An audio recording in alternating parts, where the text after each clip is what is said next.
going to wait 5 minutes just to give everybody who's a late arrival a chance to join. So we'll actually start this in 5 minutes' time. Thanks for your patience. And this is not just for the people on the Zoom, but it's also for people who are watching on Instagram, YouTube, and any other channel that the Institute of Tourism Institute is hooked into.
Jeffrey, are also live now on our website in institutetourism.com, and there are currently 475 people watching. So you may want to mention that too. People coming in, so let me know when maybe it's we 5. wait a bit.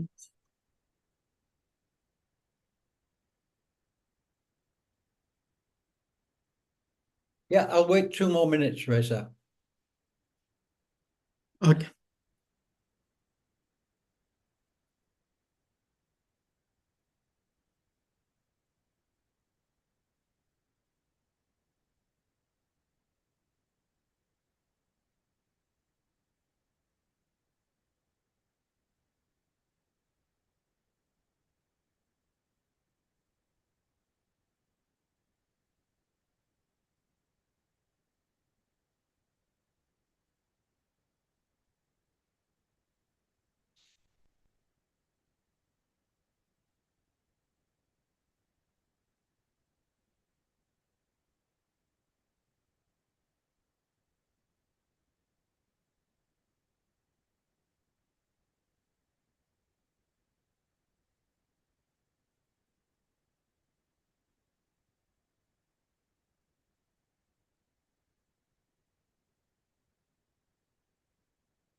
Okay, and welcome everybody. I'm your moderator today. I'm Jeff Lipman, and I'm the president of Sunex Malta. And I'm, along with my friends, Professor Daniel Scott from the University of Waterloo in Canada, and Professor Susan Beckham from Griffith University in Australia, who are the research directors of the program. We're a three-person executive of the TPCC. Today, we're going to be releasing, as you know, our first stock take, and it's been undertaken. If you could change the slide, please, Helly. It's been undertaken over the past year, together with some 60 global climate science and tourism experts who've assessed progress and gaps in critical dimensions of tourism climate action. And that includes adaptation, mitigation, policy, finance, and capacity building.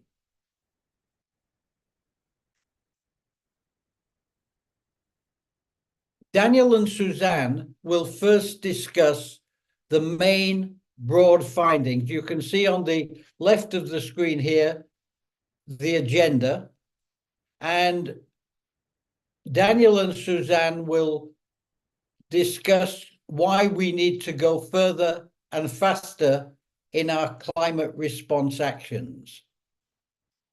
And they're going to be followed by interventions from 4 TPCC members in key areas of tourism and climate intersect.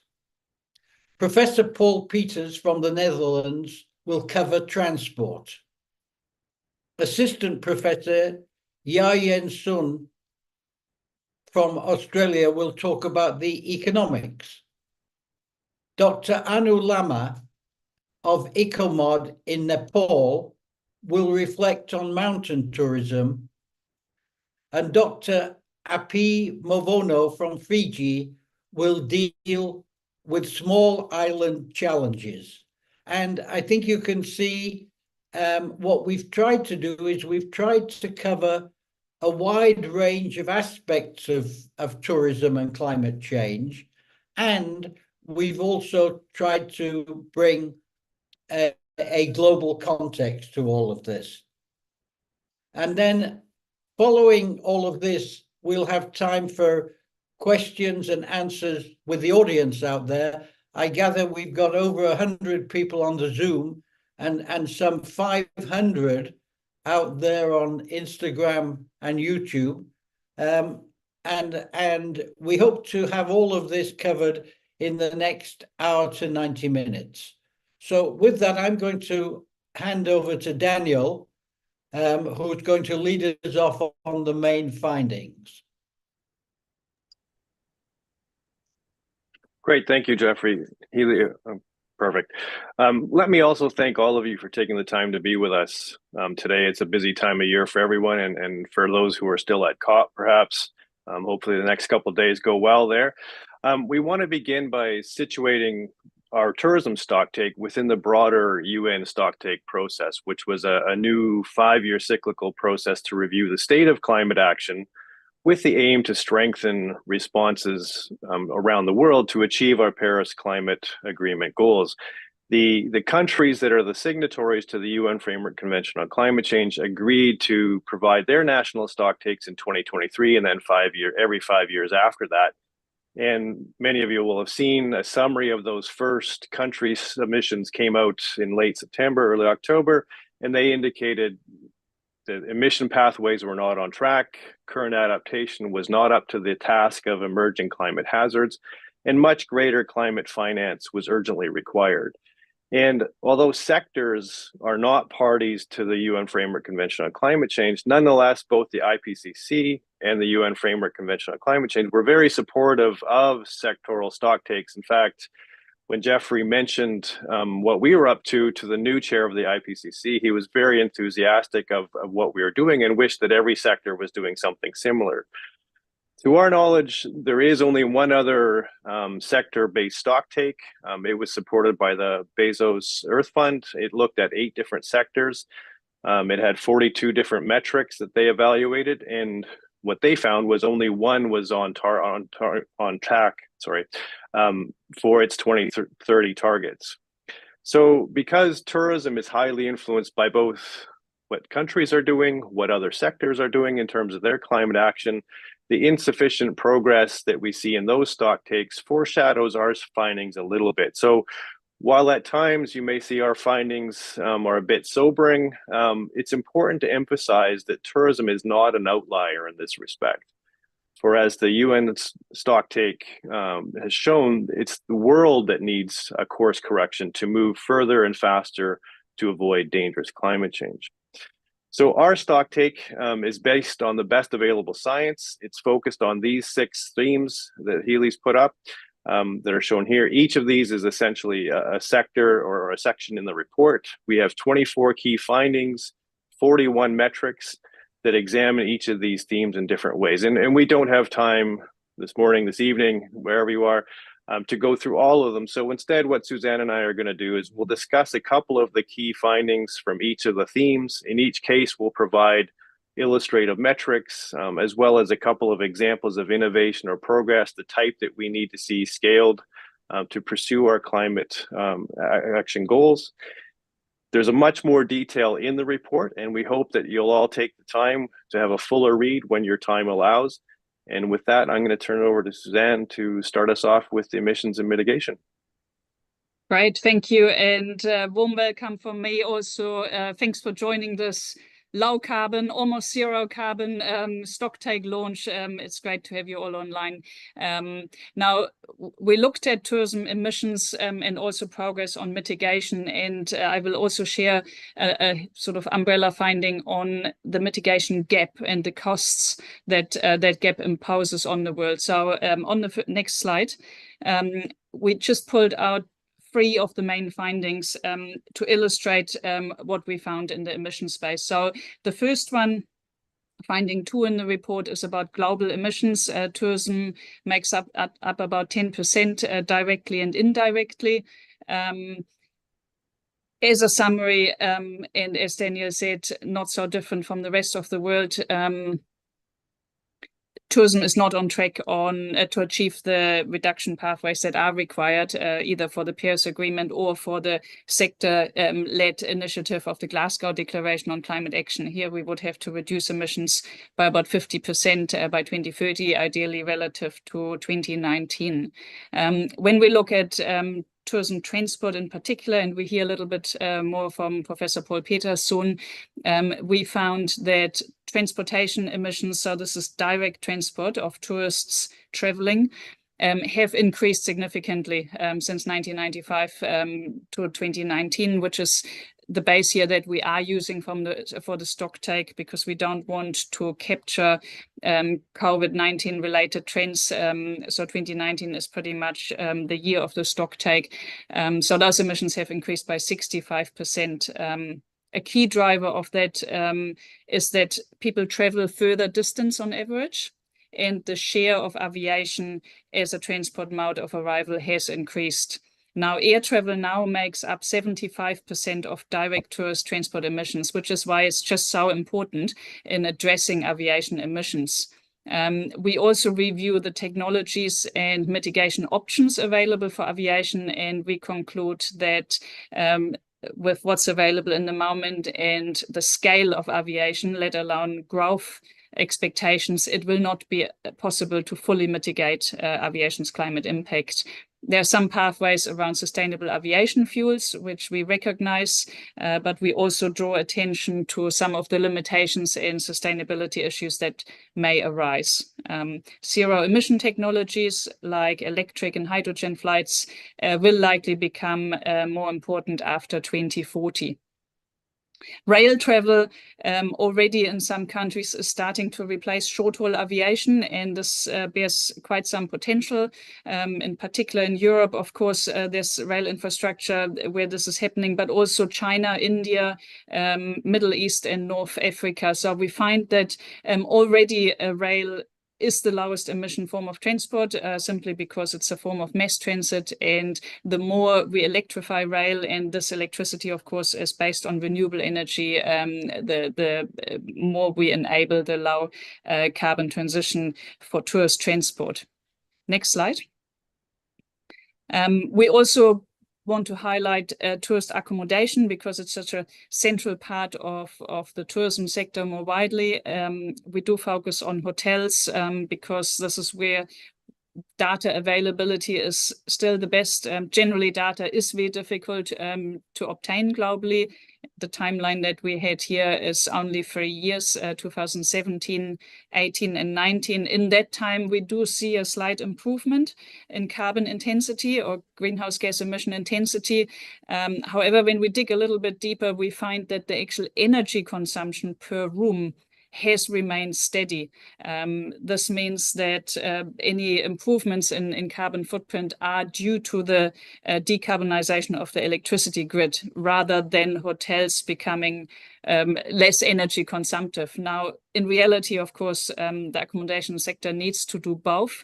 We need to obviously benefit from decarbonizing grids, and we need to reduce the energy demand. In the moment, also because there was significant growth in the sector, effectively the overall emissions stayed the same, which is far short of the reductions of 50% by 2030. We do look at a few mitigation options for hotels. Just sorry, back again briefly. Because there is some progress on what hotels are doing in terms of their Scope 1, Scope 2 emissions, and even Scope 3, for example, in providing electric vehicle charging infrastructure. We have a map here where we assess the global extent to which this is happening, and other initiatives like providing bicycles or public transport links. Now, next one. With sort of effectively, we know that transportation accommodation make up a big chunk of tourism's carbon footprint. Neither of those are on track, and transport has increased significantly. So we find that the overall footprint of tourism has increased. And if we look at the social cost, so external cost that this imposes on society, we find that effectively tourism's climate impact cost is significantly higher than the economic impact that it generates. Now, the fact that this affects vulnerable countries more so than countries of the North raises significant questions about climate justice, and we will come back to that a little bit later.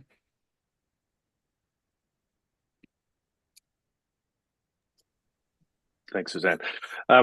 This year, all of us have seen media stories like this and pictures like this from around the world. This one's actually from a beach just outside a hotel near my sister's house in British Columbia near Vancouver. But scenes like this played themselves out in Greece, in Spain, California, probably Australia in the not too distant future again. So it's something we've gotten used to. Next slide, Healy, please. And so while we've seen this in the media, we've known for years, if not the last 20 years, that climate change impacts on tourism are going to be far-reaching. But after this year, we no longer have to imagine what some of those impacts are going to look like. Because tourism hasn't really fully internalized the impacts of climate hazards, we included several indicators of both observed and projected climate hazards in our stocktake. That's something that some other stocktakes didn't do. A couple of just quick examples: extreme heat days across the Euromonitor top 100 city destinations are up 18% since the 1970s, projected to increase another 18 to 20% in the next couple of decades, much higher in some individual cities, so that was an average. Climate change has already cost the US ski industry over $5 billion since 2020. We looked at 9 international ski markets, and their ski seasons are projected to decline anywhere from sort of 15 to 25% by mid-century. And somewhat depressingly, 170 World Heritage Sites are at risk to sea level rise by the end of this century. There's a lot of other indicators in the report as well. One of the other things that we completed for this analysis was the first multi-hazard analysis at the subnational scale. So the map that you've got in your upper right shows those results, combining 19 different climate hazards. And what they clearly show as well is that high exposure often coincides where tourism is a larger part of the economy and where tourism growth is planned as a development strategy. So it's important to note climate change is going to pose a headwind to future tourism development, at least in some of these locations. It's also clear that our knowledge of climate change impacts is both incomplete, but also underestimated. What we found is that no destination at any scale has completed a comprehensive climate change risk analysis. So the graphic on the right shows a number of different kind of climate hazards. Usually at any destination, we might have one of these looked at, in some cases none, maybe a couple, but we never have all of these and how they interact and how they might be compounding over time. Next slide, Ely.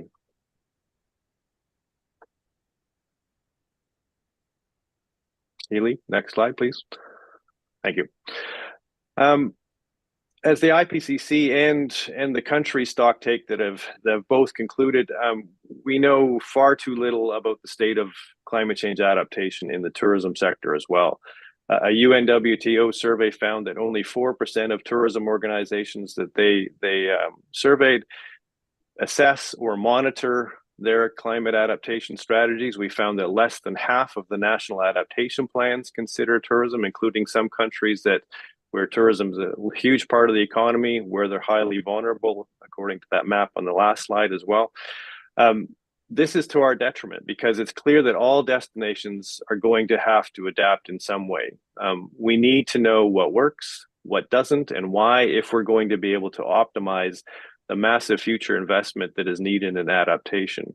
And with the high return on investment in adaptation, which in some sectors have found it to be 12 to 1, we have to view addressing these adaptation knowledge gaps as more of an investment, not a cost of doing business. And finally, with accelerating climate change impacts, with limits to adaptation that we've shown in the stocktake, we know that some forms of tourism and some tourism livelihoods, unfortunately, are going to be lost. And it's important to emphasize that a just transition has to consider both adaptation and mitigation responses. And Dr. Wavona and Lama, they're both going to share some of their perspectives, both from a small island perspective and a mountain destination perspective on this topic in a couple of minutes. Back to you, Suzanne. Right, so we need to address mitigation and adaptation together, but the key enabler to achieving this are climate policy and climate finance. So we looked at those separately, and we will share a few key findings now, just starting with policy first. And you can see on the left-hand side, the Maldives, for example, where there is actually good integration between the tourism policy and the national climate change policy. But overall, we find that in most countries, the nationally determined contributions, so the national climate change frameworks, really consider tourism. In fact, only in 18% of NDCs is tourism addressed to a substantial extent, not just mentioning it maybe, but really looking at actions and objectives.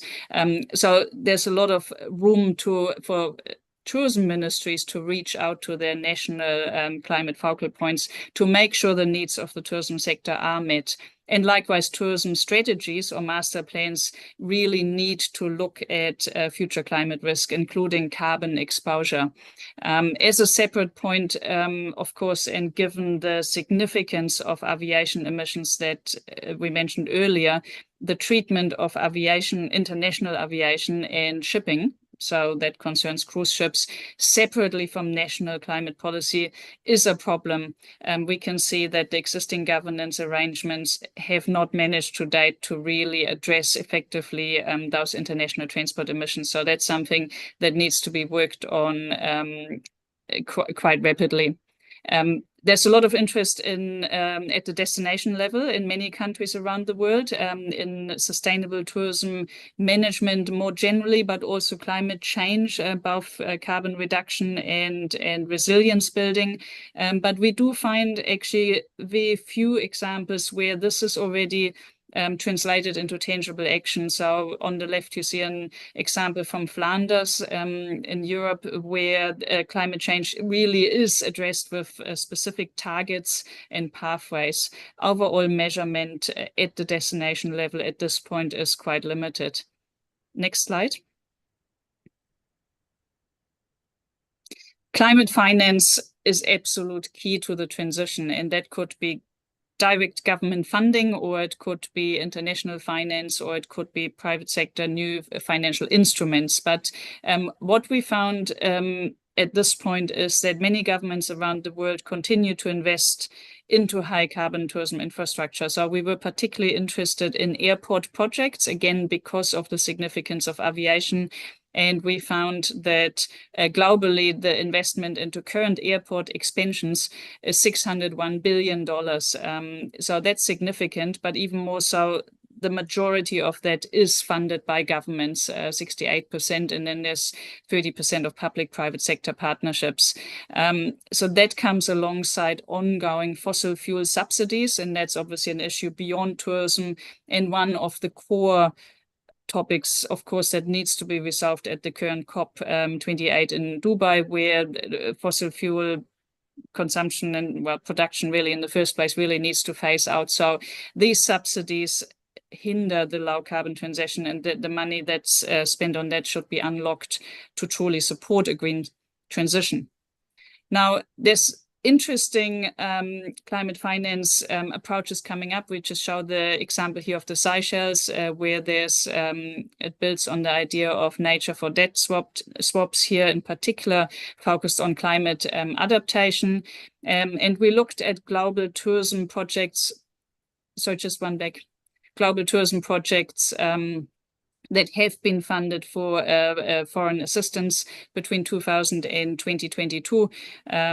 A very large number, over 7 billion. Most of those are large infrastructure projects, so corridors, roads, ports, airports, and so on.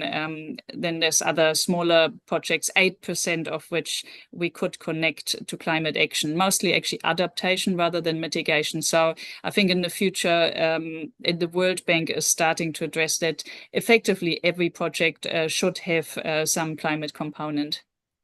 Next slide, please. Back to you, Daniel. Great, thanks, Suzanne. So the last theme that we looked at is capacity building, and capacity build is an important component. Those of you that know the UN Framework Convention, a lot of the different articles, adaptation, finance, technology transfer, even research and training include capacity building as an important element. And the IPCC considers it very important to creating some of the, what some call social tipping points for climate action. So that was something we thought was important to include in our stock take as well. Indicators in this area were limited, as Suzanne indicated. Data is often hard to get a hold of. Positively, that UN WTO survey found 30 to 40% of tourism organizations provided some type of training to their staff on climate action or sustainability more broadly. But as this figure on the right shows, there's an analysis that was done of 83 academic programs, academic tourism programs, I should say, and the results there were not nearly as positive, with only less than 5% of them having some kind of meaningful climate change content. And that leaves a critical skills gap, unfortunately, for the next generation of tourism professionals who are going to be responsible for moving the sector forward on its climate goals. Research capacity too, positively there, has increased a lot over the last 20 years, very positively, with many new contributions from scholars in Southeast Asia and African scholars. But climate change, the box on the bottom left there shows climate change still remains actually a fairly small portion of the published research by the Tourism Academy, so less than 4% on what we would hope would be a priority issue for the sector. So as our stock take demonstrated, the tourism community writ large urgently needs to find new ways, new partnerships to harness that untapped capacity of the Tourism Academy to provide decision relevant information to both policymakers, but to destinations making, on the front lines, making decisions and investments, and to industry as well. Back to you, Suzanne. All right. So to sum up, as Daniel mentioned, there's obviously a lot of detail and evidence in the full report, but we feel that 4 themes really sort of came to the surface. One is the incrementalism. There's a lot of good intention, there's a lot of good practice emerging, but it's not enough. It's not transformative. It's currently outweighed by tourism growth. The idea of decoupling doesn't quite work at this point. So we need to step it up. We need to address the growth question. We need to pull all the levers to really accelerate if we want any chance to meet the targets for the sector. Now, the second one is around the policy making, which is not integrated. In fact, many countries would have very ambitious tourism growth strategies, often even relying on high carbon forms of tourism, whilst maybe the same country has climate goals that are in full agreement with Paris Agreement pathways. And so there's a policy conflict that needs to be resolved. The issues of climate justice or injustice came out in various, actually both in the mitigation, the adaptation, and also the finance sections. And that's something that also in tourism research has not been fully addressed, nor in practice. So this is something where I also call to colleagues that we really need to get the full picture of these complex issues. And then the fourth one goes without saying that this transition is not for free. As Daniel pointed out, long term there's a good return. In fact, that's the only future we have. So we gotta invest in it, but that needs to step up. So the graphic, which you can't read, but it is in the executive summary, brings together mitigation, sort of the emission side at the top, the climate hazard side at the bottom, and the extent of climate tourism policy integration in the middle. So with that, I conclude. Please, next slide, Helly. The full report will be available. We've got another launch event in, I'm not quite sure, about 10 hours time or 8 hours, be a short night. After that, we will put the summary and the report online.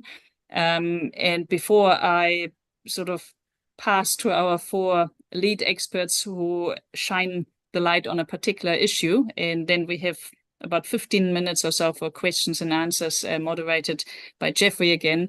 I do want to share this quote from Jeffrey Sachs here, because he really summarizes quite nicely how tourism is such a special thing, the wonders of the world and cultural diversity, but that with that comes a responsibility. And I leave you to read it for yourself. Let's not be discouraged by the stock take. The purpose of the stock take is, of course, to exactly do that, take stock, create a baseline, so that we can improve. So the message goes mainly to tourism policy makers, but really everyone involved in tourism, including academics, that we roll up our sleeves and step up climate action. So with that, Helly, we may switch to our lead experts.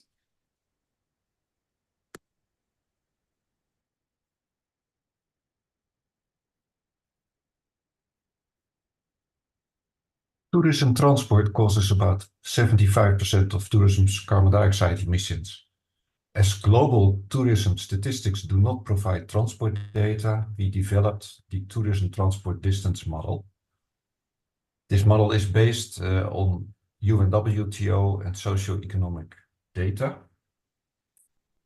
And the results show clearly that the division over trips per transport mode differs quite a lot from that over distances and emissions. For instance, aviation takes 25% of all trips, but it causes 74% of all emissions. From the graph to the right, you can see that particularly international air travel caused the growth of emissions. Of all emissions to the destinations, 95% are caused by tourism to developed countries. That's the green part of the graph. Only 2.9% is caused by tourism to small island developing states. And mind that most of these SIDS are not least developed states. For the least developed states, the share is only 2.4%. Some of the LDCs and SIDs depend highly on tourism, so therefore mitigation strategies potentially can cause climate justice issues. However, the small shares of emissions provide ample room for a fair mitigation policy. The future of tourism emissions is shown in this graph. The black line shows the business as usual case. The red line shows what we need if we want a 1.5 degree Celsius scenario. And the yellow line shows a tourism decarbonization scenario, which has the following characteristics. The revenues, the trips and the guest nights will develop as in business as usual. But for air travel growth, there needs to be a restriction until 2050. And it requires full electrification of accommodation, car and other transport, 100% synthetic e-fuels in aviation, and a fair international agreement on limiting airport capacity growth. The main findings about transport and emissions are that the transport emissions increased with 65% between 1995 and 2019. Rail is the big opportunity with fast growth already in Europe, Asia and North Africa, and the lowest energy use per passenger kilometer. And for the car, electrification and renewables are the essential solutions. Thank you very much.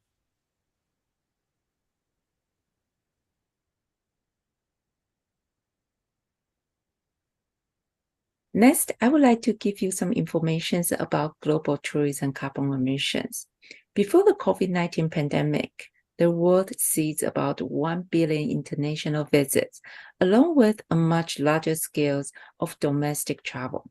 If we put everything together and count the emissions of transport, accommodation, food, recreational activities, and shopping together, this makes tourism a major contributor to the global greenhouse gas emissions.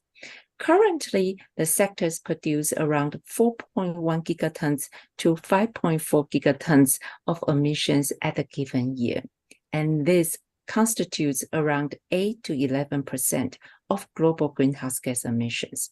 Most emissions are produced by tourists coming from high-income countries at the destinations of high-income status. Tourism is also carbon intensive, so if we want to earn $1 spending from the sectors, we will produce 1.0 kilograms of carbon emissions. This ratio is about 20% higher than the manufacturing sectors and 30% higher than the construction sectors. We also observe that tourism carbon emissions has continued to grow in the past decade, and the expansion rate is around 2.5 to 3.3% per year. And this is in a direct opposite to the 7% emissions reductions that's required to reach net zero emissions by 2050. So far we are seeing the global pattern, but even at the individual countries, similar trend was observed. So far, no country was able to decrease their tourism carbon emissions while growing their visitor numbers or receipts. So what are the fundamental issues that we observe here? We think that the technology improvement rate of the sectors is simply too slow to keep up with the tourism demand. Currently, across all tourism sectors, technology or efficiency improves at 2% per year. So if right now the tourists increase by more than 2%, this means the business will need additional energy to produce the additional goods and services. As a result, the carbon emissions increase. So overall, we feel that the slow technology uptake of the sectors and the unsustainable rapid growth of tourism are the two fundamental causes of this problem. Thank you.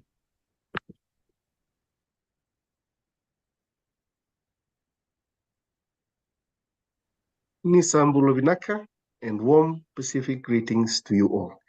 It is indeed a pleasure and an honor to be able to shed some light on two key findings that emerged from the Tourism Panel on Climate Change Stocktake Report. In general, I wish to draw our attention to two key findings, which are findings number 8 and findings number 24, which speak to the inequities and inequalities that exist within the tourism climate change spectrum. The Stocktake Report reaffirms the notion and the general understanding that we have that global tourism emissions are heavily concentrated in a few high-income outbound markets and destinations. As a citizen of the Global South and an indigenous Pacific Islander, the Stocktake Report points to the importance of seeking out more equitable relationships and equitable solutions to the climate crisis. The unequal distribution of tourism emissions and potential mitigation strategies have important climate justice implications. While the tourism and climate justice space is relatively new and unexplored, there are significant discussions and conversations that need to be held to strengthen relationships and improve equality within the tourism emission and mitigation strategy space. While saying that, it's also important to acknowledge that there are significant gaps between the global north and the global south in terms of research and scientific capacity. There are significant gaps, particularly in the global south's highly vulnerable countries and regions. So the Stocktake Report, while highlighting many findings, I feel it's important for me as a Pacific Islander to identify and highlight that relationships need to be improved and the gaps between the global north and south need to be closed. And the Stocktake Report also stresses that there is a need for a whole of sector leadership. That is what is required for tourism emissions to peak and decline substantially by the end of the decade. So what then can we do? What does the Stocktake Report give for decision makers? What does it provide us? Well, in short, the report, in essence and spirit, encourages us to rediscover our relationships with each other and with nature, and that tourism should be a platform for climate action and help reinforce our roles as responsible custodians of the planet. Tourism has the potential, when done right, to realize these aspirations.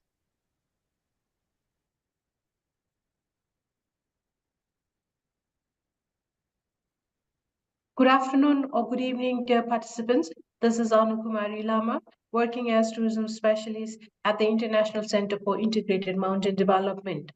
This talk highlights some of the key findings and the insights related to climate risk interactions in mountain destinations, particularly looking from the Hindu Kush Himalayan region's perspective.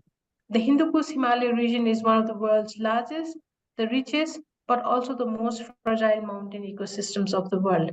It is the global tourism hotspots, having some of the most iconic mountain destinations that attracts millions of tourists in the region.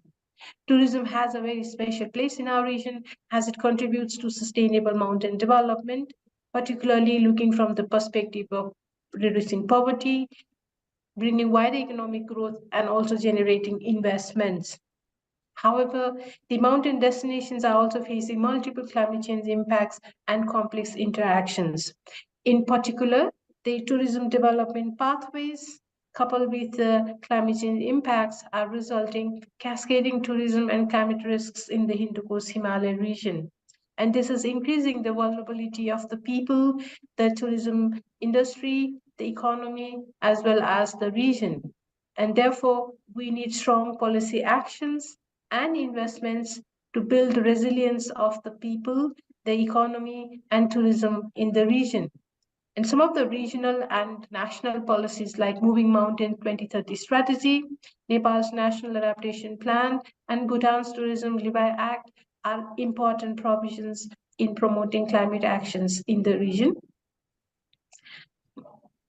We need to really focus one important fact that given the current crisis in generating enough investment in low-income countries, tourism serves as an important catalytic agent to leverage required investment, particularly those investment going to clean energy, water security, capacity building, technology transfer, etc., are important in this regard.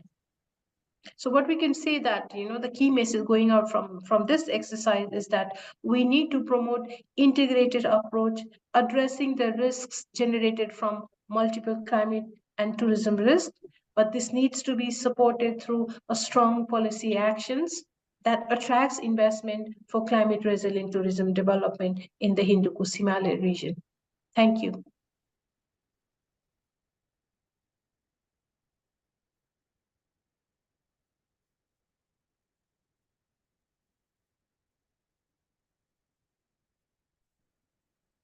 Thanks. And I guess it's back to me now for the question and answer period. Before we go into that, I just want to say that we have approximately 15 minutes left in this first launch of the Stocktake, and I'm happy to see that we still have 100 participants in the room. Nice to see some of our experts here, lots of old friends, and even some of my students. So it's a very good audience that we have here. If you want to ask a question to any of the speakers, those Suzanne and Daniel, of course, plus if we have any of the experts who spoke, those who are here, and if you could just signal either by I think it's best if you put a note in the chat, because I'm afraid on my screen here, I can't see everybody moving.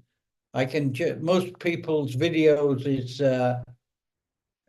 are off. So over to you guys for questions and answers.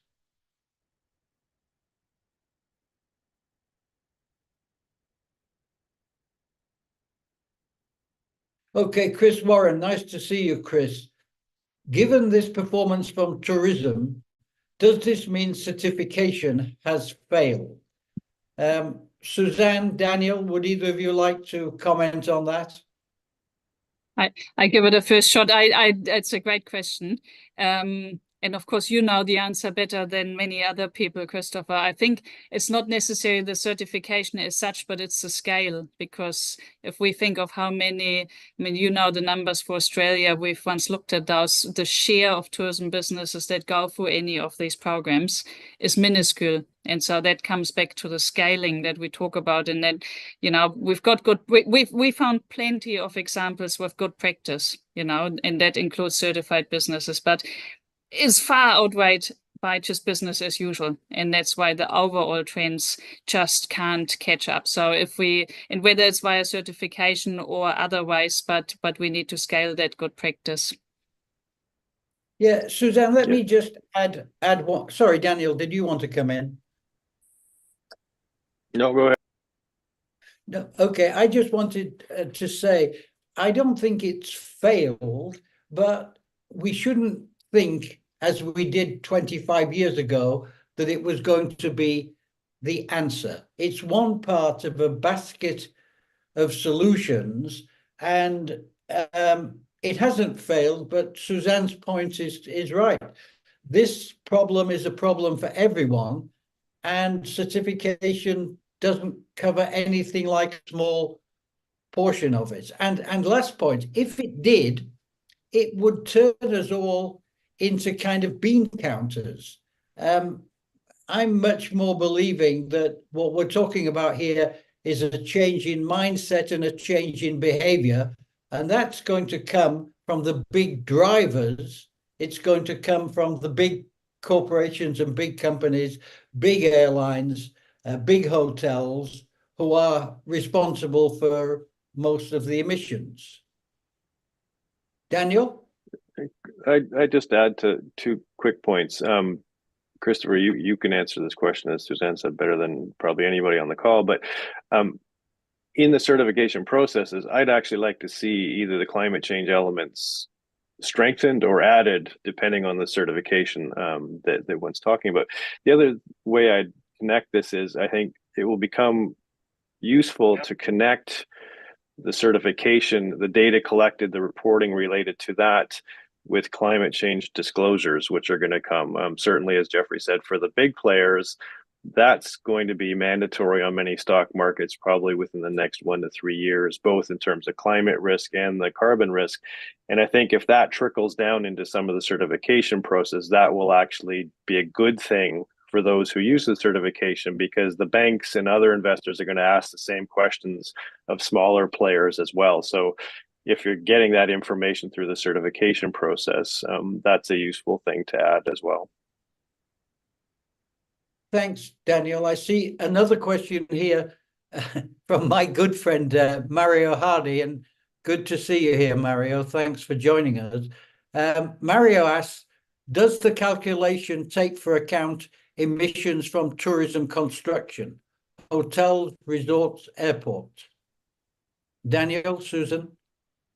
I think that's almost one for Yayen. If Yayen, do you want to comment on that, how it's included in your global estimate, and maybe also the update of it that will come out very soon? So I pass that ball to you if you don't mind. Thank you. That's a great question. In our estimations, we only include direct emissions from the business as well as the indirect emissions from the supply chain, in order to produce all the goods and services consumed by visitors.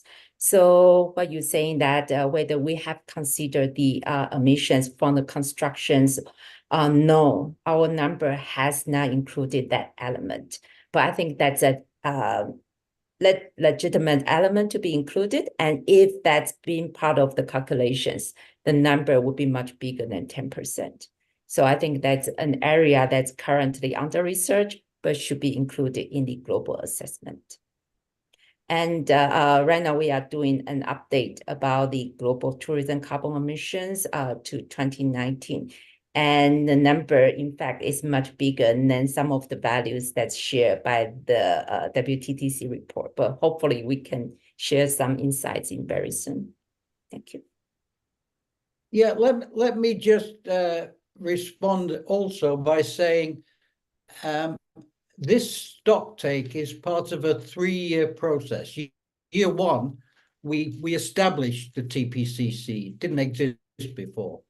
Year 2, we've done the stock take. Year 3, we're going to do a science assessment, and I'm pretty sure that the points that Mario has made, and B, Yayen's point is going to be fully taken into account. Daniel, do you want to comment on that?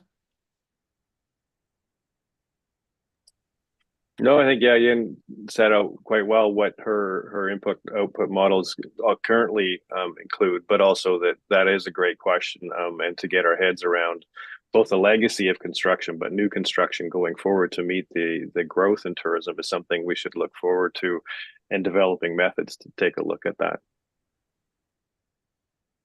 And now we have a question from Sibyl Reed-Miller from Chumbi Island in Zanzibar. And Sibyl, I can answer that one very quickly. Sibyl is asking, as a member of the task force of UNEP Regional Ocean Governance Strategy for the West Indian Ocean, could we do another session for that task force and WIO stakeholders? And the answer is we'd be happy to do a session for everybody.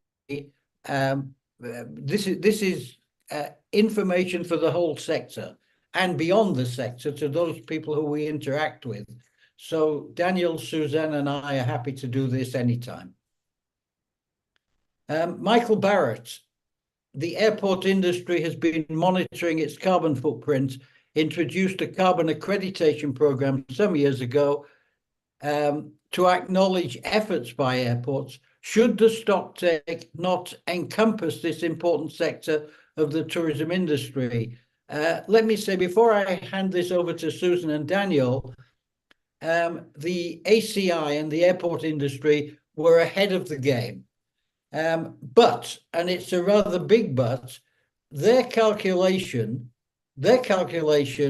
does not include one small component of their activity, which is the airlines. So what the airports are doing is they're basically covering a system for a security management system and a shopping center. So it's great that they've made this initiative, but we shouldn't be deluded by it. Daniel, Suzanne? So I might just quickly add that we had quite a process to determine the key metrics or the indicators that we would use. And so we filtered from a rather large set where we actually had airport carbon intensity and improvements included in the long list. And then it was a matter of focusing and like Jeffrey said, in terms of materiality, even though we actually recognized the good progress in some of the leadership, it just didn't stack up in terms of the impact, the contribution to the overall footprint. That's why it's not in there, but not forgotten. I think, Paul, I don't know if you had your hand up to answer this or ask a question. No. Okay. Okay, and Dale Honeck, Dale, for those of you who don't know, for many, many years, ran the tourism division in the World Trade Organization. And good to see you, Dale. How can we persuade WTTC, UNWTO, and other major tourism organizations to lobby seriously for ending fossil fuel subsidies? I don't hear Daniel or Susan leaping in here. I guess as a former president of WTTC and Assistant Secretary General at UNWTO, I should say we would have significant difficulty, Dale, in persuading these organizations to do this, notwithstanding that this is 35 years in the future. My own analysis is we will not be able to persuade them. All we can do as a TPCC is to put hard information out there, let them look at the realities, and as we move forward into a time of more intensive extreme weather, the extreme weather situation is never going to get easier because the fossil fuel stuff is up there. And even by 2050, the plan is not to reduce it. The plan is to hold it straight. So all we can do is tell them what the consequences of their lobbying activity is and tell them to look at their children. Sarah Hapsburg, what keywords, phrases, methodology were used to assess climate change integration in academic tourism programs? Suzanne? I pass that to Harald because I can see Harald, but it is also included in the report. But Harald, if you want to briefly give us a synopsis, calling you out here. Well, thank you very much. Shortly, because I have to leave then, but I'm back in the evening. Anyway, very shortly, we did a research or a survey among international study programs which have in their title an explicit relation to sustainability, green, sustainable, etc., all these kinds. And what we were able to find was that the integration of climate literacy was absolutely rare. So, and the explanation it's my interpretation is that it's simply not sexy. Yeah.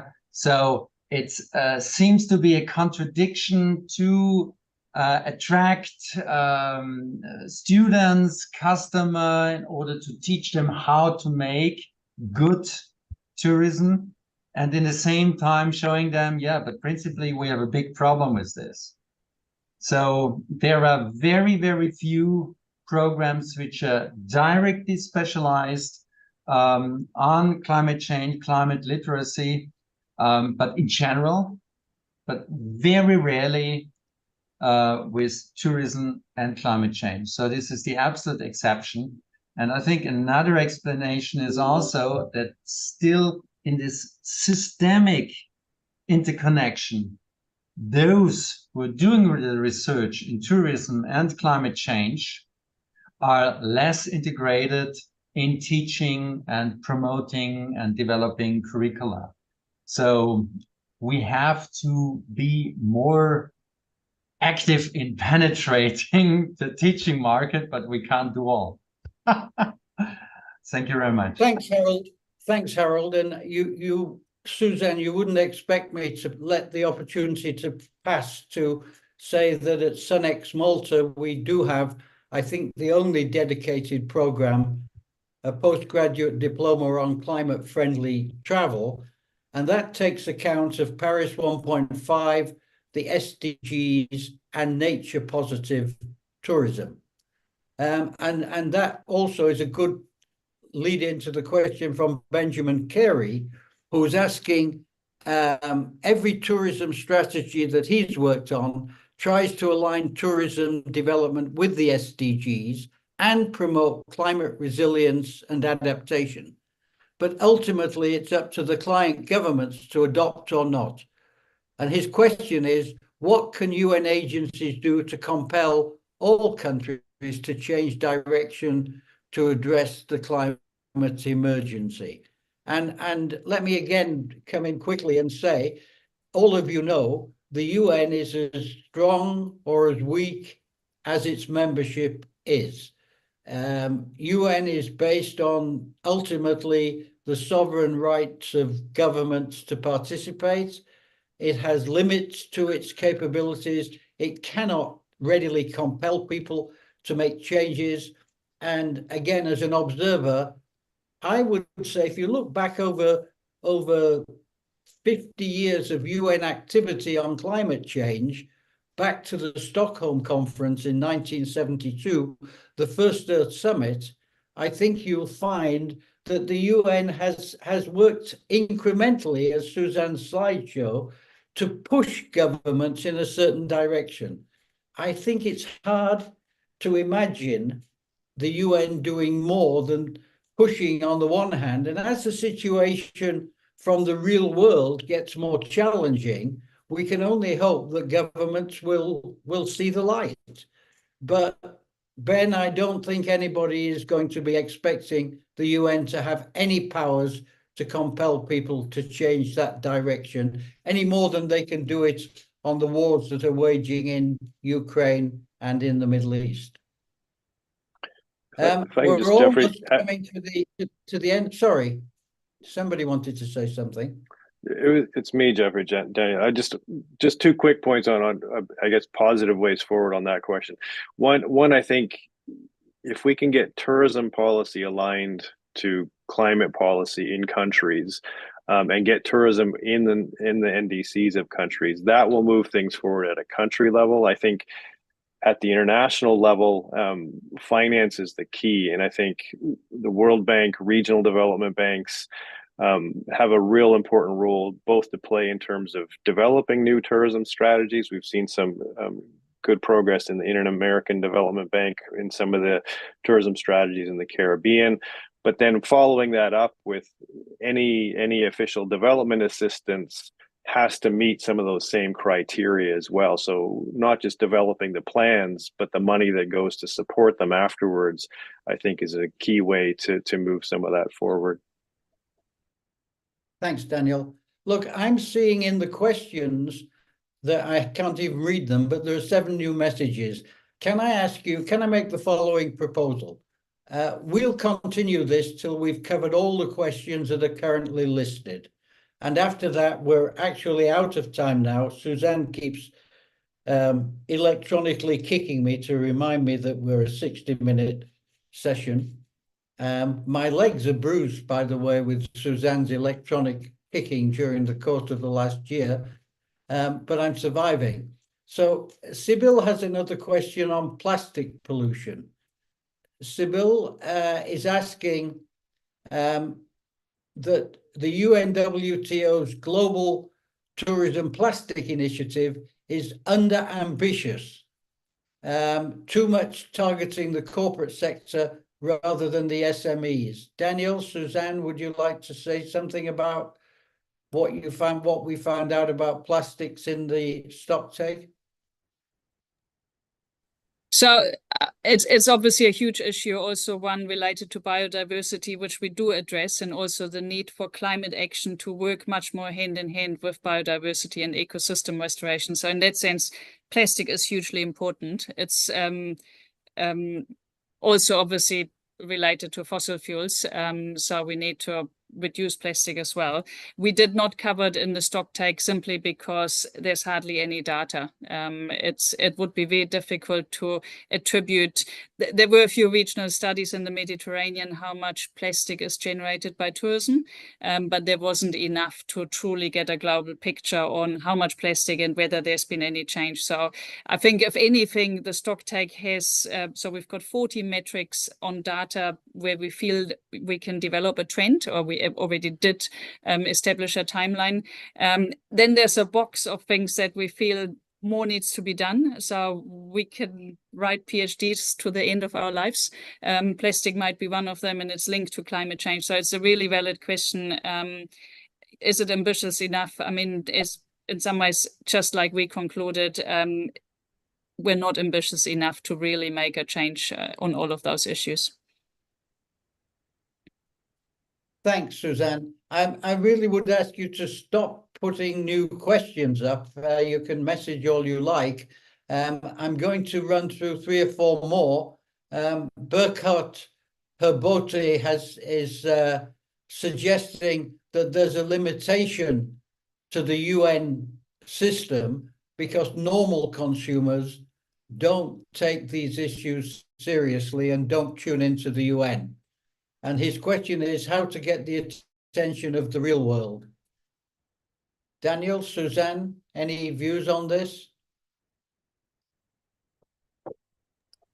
That's one of the key questions as well, and we couldn't, as Suzanne said on other things, there were some surveys out there, but there really wasn't a rich body of research that we could rely on to show us, is the transition to low carbon, climate resilient tourism going to be consumer led? And when we actually asked our 30, 60 experts involved, they too were pretty much split on that issue. And so it remains to be seen, both can it be consumer led, and that is a challenge. I teach in our Master of Climate Change program. That is a fundamental question, not just in tourism, but across other sectors. How do you get people to transition to transit? How do you get them to put heat pumps in their homes? And the list goes on. How do you get them to support certain governments that are taking action? And that is a really important area of both climate change communications, but that process of sustainability transitions. There's scholars that focus just on that. And if they had the answers, we'd be much further ahead than we are. So it is a challenge, certainly within individual countries. And then given the politics and other things in other countries, it is a difficult question to say how is that going to work its way forward, unfortunately. But a great question. Daniel, yeah, it's a good question. Daniel, I'd just like to add as well, I'm personally very wary of trying to push the climate responsibility down to consumers in the form of making everyone feel responsible for their own carbon footprint and believing that that's the solution, and letting the the big polluters, and this, as Susan said earlier on, this is all about scale. And to change the whole world of consumers through personal carbon footprints, carbon offsets on flights, a whole range of stuff is not going to be the right solution. It's the big players, that big government, big oil companies, big industry who actually have the capacity to change this. And it leads to one of the questions that's also here, which is a question about sustainable aviation fuel. And that's very much a case where the airlines say this is the only solution, and the customers are increasingly being asked to pay for green flights, for carbon offsets, and you don't know where the funds are going. You have no idea. It usually hits you somewhere between, would you like to take extra insurance, and would you like to sit next to the person you're traveling with, pay a bit more in each case, and pay a bit to have your flight offset, even though the flight is taking off, whether you're on it or not. So I'm a bit wary of how the industry, and don't forget, the personal carbon footprint was created in BP, British Petroleum. So I'm suspicious of it anyhow. It was to pass the guilt requirement. Okay, I'm sorry, Geoffrey. Mr. Paul Peters has his hands up quite a while now. Maybe you didn't saw it, so I can't see it on my screen at yes, all. But Paul, yes, sorry, Paul, would you like to come in? Yes, please. Thank you. Because, well, you just mentioned the sustainable aviation fuels, and more in general, the single most important UN organization that could do something is the ICAO, the International Civil Aviation Organization.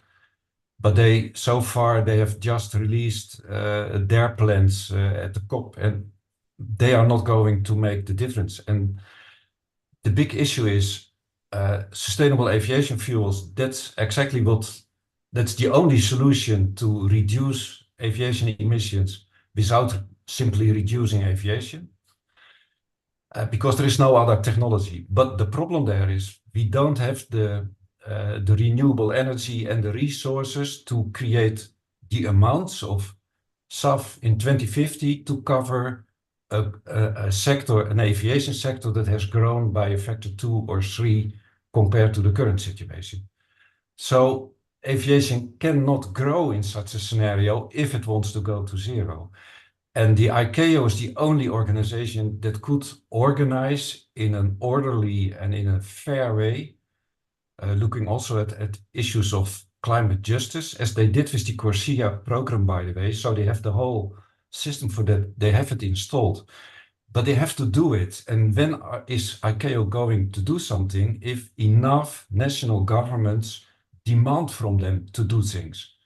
Because it's an organization that's composed of representatives of national governments. So at least the Western countries should demand from ICAO, you must install something to curb the growth of aviation, to make sustainable aviation fuels to be 100% of the fuel mix in 2050, within the constraints of renewables and resources.